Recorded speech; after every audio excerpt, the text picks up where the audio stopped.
What's up, y'all? Welcome back to the Hustle and Harmony podcast. I'm Emily. I'm Julia. And today we are going to be giving you all of our recs from our trip through Australia. Yes. We are actually recording this from our last night together. So sad. Oh my gosh, I don't want to fly out in the morning. I know.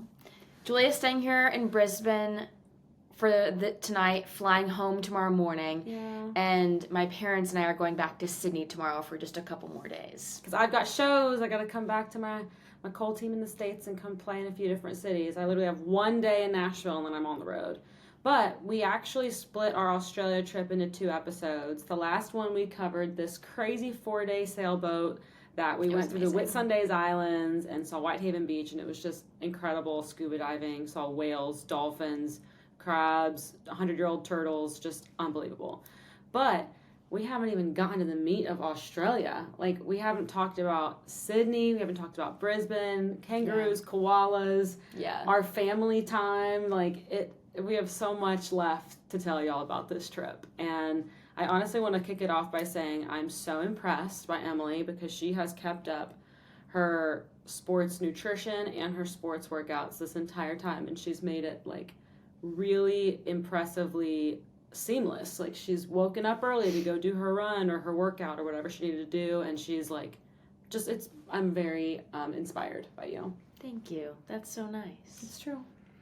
Y'all make it very easy. Y'all are all very accommodating and understanding, knowing that I have to fit it in. So I appreciate you a lot. How did you do that? How did you manage to, I want you to tell them kind of some of the things you had to do, because I know you did some amazing sprints on these beautiful coastlines and, finding hotels and renting gym memberships in different countries. I mean, it was crazy.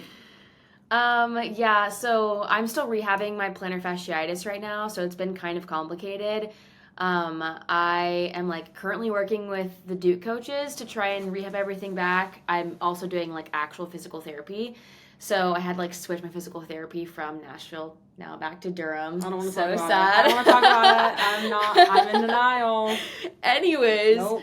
One of the days I did do some sprinting, though most of my training has been cross training, which actually is kind of nice in a foreign country, because my parents love that I'm more safe just being in a gym than running around alone in a new city where I don't know where I am.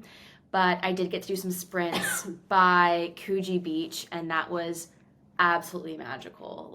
And I mean, they were little sprints. I've done a few different, I did 10-meter sprints first, 12 of them, a couple of days, a week apart. And then the one I did in Australia were more 40-meter sprints, and I just did 12. And my pain on my plantar was only a 1, so that was very good. And yeah, I think that the gym memberships are just something that I know I have to find as soon as I go on vacation somewhere. And in Sydney, we actually have some friends that are visiting. It's been so cool. One of my dad's best friends lives in Sydney. He actually moved here, I don't know how long ago. I think it's been 3 years. 3 years. But it's our dad's friend since grad school. So he's known him for 31 or 32 years. Yeah. And they've been talking about coming to visit him ever since. So we finally got to see them have this cute little friend vacation too, which was so cool to watch. They are adorable. So adorable. They're just so excited to hang out. And he came with us on the sailboat. Yeah, too. He did. He's amazing. So he kind of told me the gym that his family uses and loves, so that was nice that I kind of had an in there. Mm-hmm. And then I went to that gym, and thankfully the main thing that I needed was a lift rack that can be hard to find at hotel gyms and stuff. Yeah. So got that in. Just gotta get swole. Yeah, but I am very grateful for this break from my routine and just really nice vacation and rest, because obviously I love my routine and I miss it and I'm excited to go back to it. Mm-hmm. But it kind of takes going on a vacation like this to get out of it sometimes. Yeah. Well, it's been very impressive, and I'm super happy that you're still able to come on this trip and maintain all the things that you need to do to chase your dreams. That's literally the definition of hustle and harmony. Yeah. was what you've been doing on this trip, and it's been so cool. My trip was obviously supposed to be much more of a work trip than it was. I don't know if y'all knew this, but previously I had announced this tour in Australia, and I have been given, very little information, and I don't think a lot of people understand how little control artists have over their tours and over, honestly, a lot of different things that happen in our careers. But there is a chain of communication of multiple people between me and the ones in Australia that were actually putting these shows on that I was supposed to do. Anyway, something happened along the way where it turned into it needed to be moved to 2025, and I don't know if it'll be at the same venues, but it might be. But it was kind of heartbreaking because I had already blocked off this entire time to come to Australia, and I had already invited my entire family and two of my best friends to come with me. So I sobbed. Emily was with me when I found out, and I literally just cried and cried.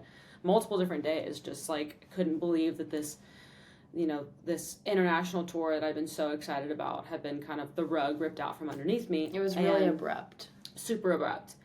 And it wasn't canceled, it was moved, postponed, it's frustrating because I'm not necessarily able to communicate with the fans directly in an informational way because I don't have those answers, but I decided that if I have the weeks blocked off anyway, I'm still going to go to Australia. Well, and everything was booked. I'm going to find a silver lining. I'm going to book some meet and greets, and I'm going to try and invite these fans to still come out and at least say hi. We can talk about their favorite songs. We can talk about, whatever they want to ask me about. And I can learn about Australia from them and just still get to meet these people who I was so excited to meet.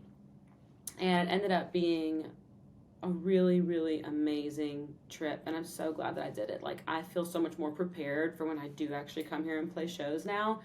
I still got to do a radio stop at Kick's Hottest Country and iHeartRadio with Justin. They, helped me basically put my music on the airwaves throughout all of Australia. Yeah, we talked to a lot of locals, and they're like, no, they've been playing your song so much on the radio here. Crazy. So that's really cool to hear. Yeah, they've been playing Spicy, and they're starting on Friday. They're going to start playing Daddy Daughter Dance, which is so cool. It's just really insane that that's all the way on the other side of the world what's happening. But I realized in hindsight that I was really stressed about the fact that I had a work trip that I had invited everybody to come on a holiday, basically, my, two of my best friends and my family, and I was going to be upset if they were spending their beautiful Australian days, stuck in a country bar to listen to me play the same song. We would have loved it. That's what we came here for and signed up for. I still have this, me, and I just don't want anybody to have to suffer to, accommodate me or whatever, and I was kind of stressed about that. And so the silver lining of all this is our family got to do this once in a lifetime trip as a planned out beautiful vacation with only a couple of really fun meet and greets where I got to meet these fans who were so beautiful and sweet, and the whole family got to meet everyone. It ended up just being everyone was just hanging out. It was for really, hours. really cool. It was such a unique experience. And they started playing my songs in these bars, and so everyone was singing along. It was just such a wild and interesting and unique experience to have. There's one super cute little girl. I got the cutest video of Julia signing her boot. And I was dying. She was the sweetest. Her and her mom were the sweetest. Unbelievably cute. So I can't wait to come back and see everybody again.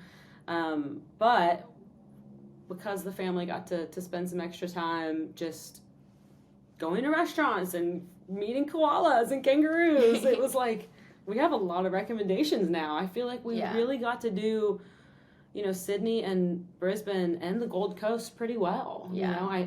I feel confident in saying I kind of get the vibe of these three cities, and when I come back, I'm gonna kind of know what things to hit, and it was fun. Well, let me just say first before we get into our recs, I am very impressed and proud of you for how you've handled everything, because I was obviously with you whenever it happened. Yeah. And I just remember us the next morning sitting on the couch and watching church together. And it was just God's got a plan, and everything happens for a reason. And I love you. I love you too. And you are going to be so prepared and happy when you come back, and you can do it exactly how you're meant to. And this family trip is literally once in a lifetime, and we'll all be grateful for it forever. And I've also never gotten to sit and meet with fans like that, where it's not me just playing a show and then it's like quick meet and greet at the end, where you're just like, there's a long line and you gotta sign and then you gotta go, and it's been you've already been there for the whole day, and it's midnight and whatever it is. It's like, no, this was like everyone was just at the bar, and it was really cool. It was an interesting and unique experience, and I'm just blessed that everybody was so cool. Like, you know, it only takes one rotten apple to spoil the bunch, but it was like everybody was super cool the entire time. It was awesome. Yeah. So for our Rex. Yes, let's get into it. We'll start with Sydney. And while Emily was doing her sprints in Bondi Beach, Emmy and Angie, two of my besties, and I walked from Coogee Beach to Bondi Beach. And it is this gorgeous, scenic, like, beachfront path that you go. It was like almost 4 miles that we walked. You walked a long time. But it was unbelievable. Like, it's this cliffside, waves crashing, you can watch the surfers get out in the water. Everyone we talked to was like, you have to do the walk whenever we first got there. And I think Bondi Beach everybody's heard of, everyone's seen a picture of, but I don't know that everyone knows about this beautiful beachfront walk that you can do for miles and miles and miles and miles of coastline. And tell them about the pool. Yeah, so at Bondi Beach there are 2 pools, and they're like Olympic sized, and they have they're roped off for people to swim laps and actually train there, like seriously professionally train there. But the way these pools are filled with water is literally just ocean waves crashing into them. They're like attached to the wall at the edge of the ocean, so they're just kind of in the ocean. Yes. It's so cool. It's the coolest pool I've ever seen, and it was packed with people swimming in it. And not like bar pool, like people are swimming laps. It is a serious training pool, and I don't know that I've ever seen something like that. Actually, I've definitely never seen anything like that in my life. I don't know that exists anywhere else. And so it's called the Icebergs is what the name of these pools are, because there's also this like big club, and it's like a pool sports club, I guess, like country club kind of a thing, and there's like a big restaurant and bar, and you know, I didn't spend any time really going in there, but I could see it all through the windows. Yeah. And it was incredible. So I think you're going to get to go back to Sydney and experience it more. We're going to make sure to do it in the next couple days, for sure. Don't miss it when you go back. And then we went to this restaurant in Coogee Beach called... Oh my gosh, called Sugarcane. Sugarcane. It was incredible. What kind of cuisine was it? I can't even... Was it like sort of Asian? It was definitely Asian fusion. And I mean, it was right by the hotel that we were staying in. Mm-hmm. It was so good. Every single person recommended it to us. Yes, like, every single person was like, our barista at the hotel, our dad's friend. Our barista was so funny. We became best friends with them. He was funny. So Emily, Emmy, Angie, and I had one room with 2 queen beds in it, which is hilarious after being on this sailboat where we were all packed together anyway. You'd think we would like want to get away from each other, but we were all just like, let's all just hang out and have a sleepover. And literally Angie kept saying, pajama party. She did keep saying pajama party. And it was so cute. It was really fun. And so every day we'd go down to the barista, and what he said. Yeah, and so there were like 2 baristas that we hung out with basically every morning that we came downstairs, and their names were Camillo and Clive. And Clive was like, so you got breakfast like by your room, so you had to tell them what room number you were in. And he was like, y'all are all in the same room? Yeah, he like went down the line. He was like, room number. What is going on here? We were like, it's a slumber party. Anyways, it was so fun. Yeah, so we had a lot of Australian coffee. Very good. A lot of flat whites. Apparently flat white coffee, like that's the way to drink it here. So I ordered a flat white every day. Most days I had 2 of them. I've been like off coffee for the trip. I'm on one of my phases, so I had 1 flat white and it was delicious. I also had a flat white today with some Baileys in it. Oh wow. Yes, a little She's Irish spicy. Coffee. A little Irish Australian coffee. No, so that's how we started every day in Sydney basically. Yeah. And then one of the big things that we did was our dad actually ahead of time. He's the best. He booked this dinner boat tour around like the Sydney Opera House. You can tell about it. So it's the Sydney Princess Cruise, and we went to the Balmoral, I might be saying it wrong, Balmoral, however you say it, restaurant.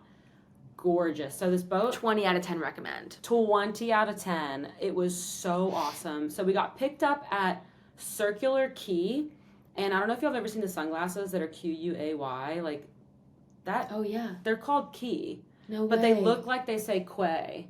That's how Key is spelled here. And I did know that already, but it just reminded me when I saw Circular Key that I was like, I need to tell love Emily their that. sunglasses, Yeah, and so I it's definitely call it Quay. It's an Australian brand, and it's actually called Key. So anyway, Circular Key is where we got picked Learn up. something new every day. There's like ferries that can pick you up there. It's like a little, key, port. And so that's where we got picked up, and we basically got pulled all the way around the Sydney Opera House. So when we went to dinner, the sun was up. So we got to see it all the way around. We did like an extra loop around it again, too, before we went. And then went to dinner at this restaurant that's literally right on the water. And it was like one of the most beautiful places I've ever seen. It was gorgeous inside. And so when we got into the restaurant, had the best meal, and then when we got back on the boat, it was probably an hour going there because we took the scenic route, and then it was probably 30 minutes going back because everybody was like pretty full and tired. And so we go back to Circular Quay. On our way home from dinner, we ended up going back around the Opera House and getting to see it at night. And it was lit up in a completely different way. It was so cool. Like, the Opera House is mostly white. During the day is what the roof and everything kind of looks like, right? But at night, it was like kind of a, I don't know, purple or gray or like black. It looked like it was from the future. It was so well lit and so cool. And we got back to Circular Quay and then took a bunch of pictures with this gorgeous Sydney Harbour Bridge that you loved. Yeah, we just took pictures with the bridge and the Opera House. They're right next to each other. And there was a little gift shop. We got some stuff in there, too. It was really cool. What were we doing up on the steps, too? Oh my gosh, when we were in front of the Sydney Opera House, this group of boys came up to us and they were graduating from high school or something, and they had a checklist or a scavenger hunt they were doing, and we were so obviously tourists because Emmy, Angie, and I were building a human like pyramid because we're idiots. And so these people were like, okay, they're clearly willing to make a fool of themselves, so they'll be willing to help us with our scavenger hunt. They invited us. They were like, wait, can y'all do something? And we said, hold on, we have to finish our pyramid. And they sat there and waited for us to take like a million pictures. So iconic. And they were like, so we're checking off this thing and we have to find a group of 4 tourists. Like, we had to be tourists. 4 tourists to do a Congo line with us. So we ended up with this group of random high school boys doing a Congo line in the front of the Sydney Opera House. The video is amazing. It's pretty wild how that happened. But yeah, no, Sydney was amazing. We also went to this really cute little like bar/restaurant before the Sydney meet and greet called the Charlie. And it was this pink, like small, I'm trying to think of the best way to describe it. It's like a boutique bar. And all of the food we had was so unique and so cool. And that's kind of something the one with the pineapple in front? Yeah. That was really good. Don't you feel like all the restaurants we've gone to have had the most unique cuisine? Absolutely. It's been like everything has been so different and amazing. Different and amazing, 100%. And like, there's also this place in Coogee Beach where we were staying called the Coogee Pavilion, and it had these incredible bars and restaurants in it. I wish there was a better way for me to describe the rooftop bar, but it had this like floor almost surrounding the spiral staircase going up that had just all these paintings. So it was almost like imagine like an art gallery, except you're looking like down at the floor to look at all the paintings and stuff. It was so unique and really cool. But basically that was another one of the places that everybody recommended. There's a really, really expensive restaurant there called Moo Moo too that we didn't go to, but I heard was amazing. And then we went to like the more casual restaurant that was on the first floor. Still unbelievable. It was so good. Unbelievable. And everyone here has been so kind and accommodating about my celiac. Like, everyone's like makes sure that there's no cross-contamination and has been really awesome about that. So I am very grateful. One thing we didn't do that we wanted to do in Sydney was go to the Taronga Zoo, and it ends up being fine that we didn't have time to do that because our Brisbane experience with the Australian animals. It was literally perfect. It couldn't have gone any better. A dream come true. But our friend Angie did end up going to the Taronga Zoo. She stayed a day after us, and we saw. And there are more photos. Animals. Like, she saw giraffes. She had a great time. So if you're in Sydney and you want to go to a zoo, go there. There are kangaroos. There are koalas. There's 10 times more animals than the place that we actually went. But when we went to Brisbane, tell them what we got to do. We went to the Lone Pine Koala Sanctuary, and it may, in fact, have been the best day of our entire lives. 100% hands down. So it says the Koala Sanctuary, but it has all kinds of animals. So when you first walk in, there were a whole bunch of birds in cages, but there were also these giant lizards everywhere, just like crawling around, that you like literally had to step over them. Like there were like 3 different times where you and Mom were like, Emily, because I almost stepped on one. Yeah, they were everywhere. Giant. And they were not part of the exhibit. Like, they're just running around. Like, that's just the wildlife of Australia. So we walked past like some parrots, and then we walked past a platypus. We got to see a platypus in its cage. And then we saw a Tasmanian devil. And then we got to the koala area, and they were so cute. I got to see baby koalas. Baby koalas, and they were pretty lively. Like, the koalas were moving around a lot. Obviously, they were very sleepy. That's just how they are. Like, they're nocturnal. But so I wasn't expecting to get to see them move that much. And the babies hang on to their moms' backs. And so these moms were, like, climbing on the branches with literal baby koalas just hanging on for dear life, swinging from them. And the moms are, like, jumping from branch to branch, and the babies are just swinging left to right. It was impressive. It was very impressive and pretty wild. And then my mom goes to the bathroom. I follow her to the bathroom, and we see this giant field, it's fenced in, of kangaroos. And you can literally just walk into this field and play with kangaroos. They had, like, people were passing around these bags of kangaroo food, and you could feed them and pet them. And they were all really tame, like, really chill and nice. So apparently kangaroos are like deer in America. Or kangaroos are as common here in Australia as deer are in the U.S. And apparently some places they're actually like pests. Like, there are too many of them. Wow. Yeah, like, it's actually very similar. They actually kind of look like deer, if I'm being honest. Yeah. Like, their faces and their coloring and everything. But it was so cool getting to go in there and just, like, feed them and pet them. I mean, they were, like, paws on us, like, hugging us, basically. It was, at first, I was like, is this kangaroo just gonna, like, punch me in the face? Or, like, what's about to happen? We were best friends. They were chill. Absolute best friends. We became homies. Yeah. And our dad had, like, he spent so many hours trying to find a way for Julia to be able to hold a koala, because that was her one request for the trip. Yeah. And apparently, RIP, in July of 2024, they officially stopped letting people hold koalas. So, it used to be only in Brisbane, and it wasn't even in Sydney, and now it's not in Brisbane either. I'm actually really happy about it. And she explained why. She was just like, it's extremely dangerous to hold their stomach, or to put too much pressure on their stomach. And I was like, well, no one should ever be allowed to hold one again. They're perfect and cute, and I want them to live forever. So I'm really glad they're getting taken care of so well at that specific sanctuary, that we were able to get close up with them. But we also realized this sanctuary was the perfect experience for someone who, like, I didn't really want to go to a big wildlife zoo. I've seen giraffes, I've seen elephants, like, and I love lions and all of that. It's really cool.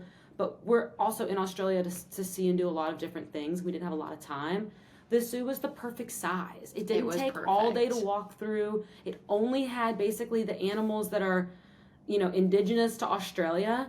The gift shop was awesome. The gift shop slapped. The cutest t-shirts, cutest bags. They had these really funny chocolates that were like it was called literally kangaroo poo, but it was tart cherries covered in chocolate. Yeah. And like that variation, but for like 5 different animals. It was so cute and cool. So that was probably the highlight of Brisbane, and I feel like we definitely have to talk about all the other amazing things, but like... Yeah, but if you go to Brisbane, you have to go to We could talk about it for the rest of this episode, for sure, because it was so amazing. Okay, so I want you to talk about the really cool experience that I missed when we first got here, because I had to go work out after we landed. Oh, this was insane. So, the AFL Grand Final just so happened to be on the day that we landed in Brisbane. And it was Brisbane versus Sydney. And Sydney, like, always beats Brisbane. They were favored to win. Brisbane hasn't won the Grand Final, which is their, like their Super Bowl. Brisbane hasn't... Of footy. And Brisbane lost in the last 2 minutes last year. Yeah, and like they haven't won this in, I think they said like 20 years, something like that. And Yeah. I don't think they've ever won it under their current name, like their new team name. Okay. So it was a big deal for the Brisbane Lions. Anyway, we asked around to figure out like what's the best bar to watch this game. And it ended up being a place called the Pineapple Hotel. Hotel means bar here, we've realized. Like there are also hotels, but a lot of the bars are named the blah blah blah hotel. Yeah. So we're here at the Pineapple Hotel. It is packed, and it's probably 6 or 7 massive rooms with TVs everywhere, and it's shoulder to shoulder. Like people are showing out. The for this videos are game. crazy. Basically, it's 4 quarters. I still don't understand the rules completely, but it's like a combination of soccer and football. You know what and rugby. The posts look like Quidditch. Yes, there's 3. It's like there's 3 field goals, and this is so funny. Someone I really should have watched a YouTube video on like the rules of the game before I came in here and tried to talk about it, but it was still so fun to watch because they're sprinting around so fast, but also like imagine the speed and dexterity of soccer players, but with the aggression of football players, but the style of rugby. So it's like they're kicking this football around to each other. They can run also. Yeah. But they have to basically kick it into the field goal while running. I don't know. It was insane. It's crazy. I still don't fully get it, but I will watch more games because it was that much fun. And anyway, Brisbane won. And it was a massive blowout. They crushed Sydney. And we ended up basically, like, near the end of it, the bar was going insane. There was, like, this huge countdown when the clock was running out. And then at the end, they just started literally, like, spraying beer everywhere, shooting it all throughout the bar. So my mom and I were just, like, getting, beer showers. And it was probably the most amazing experience, or the best way I could have ever entered the city of Brisbane. Like, this was like an hour after getting to the city, we went to this bar. Yeah, it was unreal timing for us to land here, and then them to have such a historic moment for the city. They also don't call people champions, and they don't call it a championship. They are premiers, and it's like the premiership. Even it's the grand final, but I've watched a bunch of TVs talking about other sports too, and it's never championship. It's like premiership. After the grand final, we ended up going to a restaurant called Madame Wu, and it was this rooftop bar with also this Asian fusion. Yeah. Actually, a lot of places had this Asian fusion food, which I'm realizing they were all super different from each other, but there was a lot of seafood and a lot of Asian fusion in the sauce and style of cooking. This restaurant was like on the water, and it had the most beautiful view. I didn't realize Brisbane, obviously your experience changes based on where you stay, and we're like in downtown, so it feels like we're in the middle of, there aren't like a ton of sky rises, but a big city, because there are so many sky rises right here. And then there's this beautiful Story Bridge going over the river, and so there are a bunch of different dinner restaurants right on the water with a view of the skyline and the Story Bridge, and you can choose any restaurant on that, and it's going to be amazing. But we did end up going to Madame Wu, and it was really good. And they changed the colors of the bridge to match the football team because they won. That it was so awesome. Cool. And we also ate at a place called Stanley last night on the water. That was divine. Had the sweetest waiter. We loved him. We were making my dad die the entire dinner because we were just like, oh, Dad, look at the waiter. He's a cute Australian man. And my dad was like, I cannot take y'all anywhere. It was actually hilarious. But he was a great waiter. Like, I've never seen someone who can remember so many things. Yeah. It's an art. A very impressive art. So the meet and greet that I did in Brisbane, we ended up, like, the first place that we were going to do it at had some issues, and so we ended up going to Ochi in Fortitude Valley. It was amazing. It was a darts bar. It was so cool. It was really, really cool. Like, imagine a darts bar, but, like, in a bougie, trendy, cool bar. I don't know how else to say it, but it was like there was activities. It was like a restaurant feel, but like a darts bar at the same time. Yeah, so I was really thankful for they had great food. The staff there. They were so helpful, and they actually taught me about this new thing that my music needs to be accessible on in order for them to play it in their restaurants in Australia. That was a really good thing to learn. It's so many things you learn just by going somewhere that I probably would have never figured out if I was just in America reaching out. Like they can only play music from this particular platform. Or it's much easier. Like he connected his Spotify and started playing my songs from it, but he was like, if you want to be in regular rotation, I love your music. I want to put it on in our restaurant. Yeah. But you have to be available on this specific distribution platform. That was so kind of him to tell you that. He did not have to say that, you know? It was very cool. So I'm really grateful for them and happy to have met them. And obviously one of the big things everyone recommends when you go to Australia, and while we were here, the recs were, are you going to see the Gold Coast? Have you been? Mm-hmm. And we finally did it today. Mm-hmm. You want to talk about it? I honestly cannot believe how lucky we keep getting with our unplanned trips. We're just flaneuring around and finding things to do. We completely won this. Like, we were talking to our Uber drivers every day of the trip, being like, okay, what other place? We have a day to kill. What should we do? They said, some people said go to the Gold Coast. And then a couple of different people said, oh, the locals prefer a place called Sunshine Coast. Yeah. And then we started taking a poll of like our next 3 Uber drivers. We're like, which one should we do? This one or this one? And they were all like... we asked the waiter at the restaurant, and he's the one that was like, you've got to go. Yeah. You got to go to Goldie.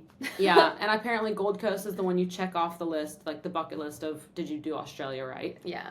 What we didn't realize, the 5th largest building in the world, the 5th tallest building in the world, is in Gold Coast. Yeah, it's called the Q1, and you get to like you have to pay to go up to the top. We went at the top, and you can like order food and drinks up there, and it was gorgeous. Yeah. We almost didn't go because Dad pointed out, he was like, hey, we can go up to that, and you're like, I think we had like different ideas of like, oh, we can go back later or we can do it right then, and we ended up deciding to just go before we walked because we kept walking to Broad Beach. Yeah, so we went up and saw the top of Q1, and that was the most beautiful view. Hung out there for like an hour. And Emily treated us all, bought us tickets to the top. And this is like a tourist attraction that we didn't realize was even there. I mean, it's like the Burj Khalifa in Dubai. Like, that's the tallest building in the world. This is number 5.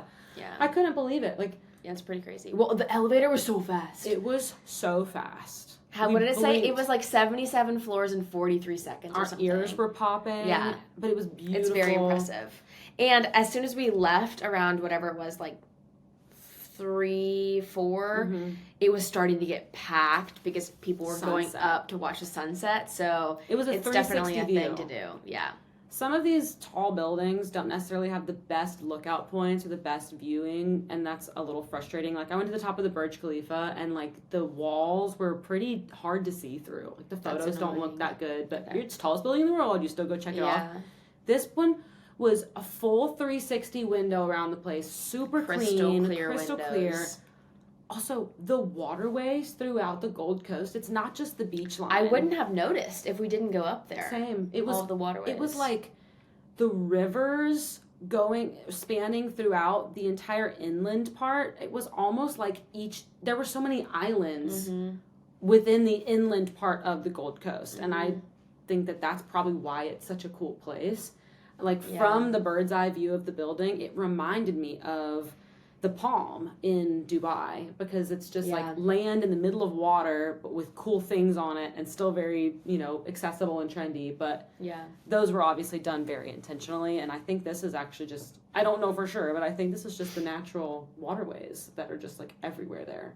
Because I can't imagine them planning that many rivers around each other. Like, that's crazy. I have no clue. Yeah, it was so beautiful. So we came down from that, and then we walked to Broad Beach and got dinner at, actually, could potentially be one of the best dinners of our entire life. I know that we're saying this about every restaurant, but the food on this trip was actually so amazing. Anyways, this particular restaurant was called Coast, K-O-S-T, and how would you even describe it? It was like Mediterranean but seafood. Yeah. Because it had like the premier like sauce that was on the side of a couple of the best dishes was tahini.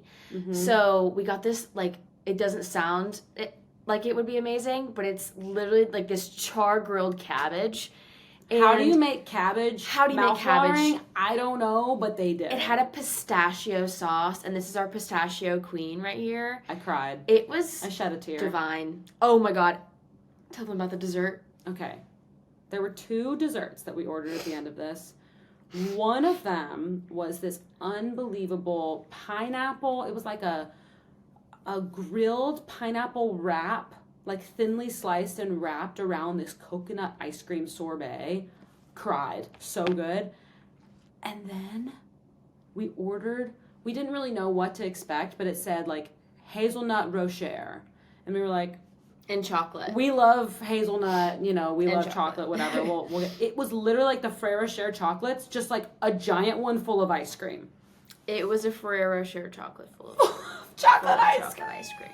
It was so good. The really important detail is that this is our dad's favorite dessert on the entire planet. Every Christmas, every birthday, every single holiday, we got him a little like row or a giant box of Ferrero Rocher balls. Mm-hmm. So it could not have been like the more perfect conclusion to our trip. Yeah, and all of us were just like didn't want to leave that restaurant. Yeah. Because also it's our last night, and just coming home is kind of sad because I'm about to have to start packing and catching my flight. I think I need to go to the airport at like 7:30 in the morning tomorrow. You get the second half of the spicy tour. Coming up. Yeah. And I do think that we will have to plan ahead for our next Australia trip because we are coming back. Yeah, absolutely. Okay. I can't wait for the reunion. 8 years. We got to come back for the Olympics. Yeah. In Brisbane. Yeah. Here. We should stay in this hotel. Yeah. Well, I don't know. You might have some bougie Olympic headquarters. I kind of want to say it. Okay. Okay, so I haven't really talked a lot about this, but I had a really big moment while we were here in Brisbane. For the past 6 years, I've been struggling with amenorrhea, and it's obviously something that I know is not ideal, and I knew that my body was giving me signs I needed to do some things differently, and so I was really working with all my doctors at Duke and trying to get things fixed. And so that's why my diagnosis with celiac disease a few years ago was super helpful. But I was getting pretty frustrated that it had still taken so long. But while we were here in Brisbane, I ended up finally getting my period back. Pew, pew, pew, pew. So she's a woman. Let's go. Oh, how I love being a woman. Anyways, I have no idea how many years it has been. And she just said, so maybe you too. But the stress, that's what y'all don't understand. We have talked about it so many times, and it's been this just kind of wondering, is it the running? Is it the diet? Is it just your body? How do you check it? How do you know? And everyone around me being like, how are you struggling with this? Because you work so hard to make sure you're fueling your body well enough. Yeah. And always have snacks with you and whatever. Yeah. And then you finally got it, and we had to celebrate. And then we decided that it happened here for a reason. Because the Olympics are here in 8 years. Gotta be back in 8 years. Everything's full circle. Nothing happens by chance. We're manifesting it right here on this podcast. God is always winking at us, and he's like, haha, remember that thing that happened in Brisbane? Boom. Yeah. So I do want to just say, thank you so much to all of the professional athletes, specifically female track athletes, that have come out to speak about the importance of having your cycle and healing whenever you do have amenorrhea, because I wouldn't have known / made it as much of a priority if there hadn't been so many voices and just people in my corner reminding me that it was something that would help my running career and would help me be stronger and healthier. And it's been a big misconception for a long time that not having your period is an indicator of fitness, but it's actually called amenorrhea. It's a condition where your body kind of goes into survival mode. It's a combination of overtraining and underfueling, and it can be, whatever balance of the two ends up getting you into this hole, but your body starts shutting down its non-essential systems to preserve and kind of hold on to everything that it has. So that's why whenever a lot of athletes started getting a lot of stress fractures, they were able to tie it with this condition of not having your period, which is amenorrhea, and they initially called it the female athlete triad, and it has now since been changed to the name is officially Reds, REDS, Red S, and this is because they wanted it to be able to apply to male athletes as well. It's not just when you don't get your period, it's also a condition when you're just under fueling and getting stress fractures. So it's something that is really prevalent in endurance sports and especially endurance running. And But not in you anymore. Not in me anymore. Holla. So it was a very big day. Well, I'm really proud of you because Thank you've you. worked really hard for a long time to be literally perfect to get it back, and you have succeeded. Thank you. Goal, big win there. And I'm going to have to just be honest with y'all. We're not doing a book club this week. We're not doing So the whole point of our book club was so that we could encourage ourselves and each other to read more books, but we've been together quite literally every second. We listened to Harry Potter on the beach at did. the Gold Coast today. Okay, just kidding. That's our book club. That's it. We listened to the Harry Potter audiobook in the sand on the Gold Coast. Yeah. And if that doesn't count for something, I don't know what it is. It was book 5. But really, the point of the book club was for us to be able to make books part of our lives, but to be honest with y'all about how realistic to be. Yeah. And it's okay when you're on a family vacation. Sometimes vacation is super relaxing when you're by yourself or something like that and you've got time to read. We were always together. We actually enjoyed hanging out. So. Yeah, we never got our books out. And so that's what we're going to leave it at. It's going to be a little Harry Potter audiobook beach book club. I love you so much. I love you more. Thanks for the best trip ever. Thanks for coming to Australia with me. I wouldn't have come without you. You're my favorite. You're my favorite. Happy hustle and harmony. We'll see We y'all love next you. week. Bye. Thank y'all so much for listening to this episode of Hustle and Harmony. Please leave us a 5-star review or comment, subscribe to our YouTube channel, and follow us on socials at Julia Cole Music and at Emily Cole. We'll love you forever either way, and we can't wait to see y'all next week. See y'all then.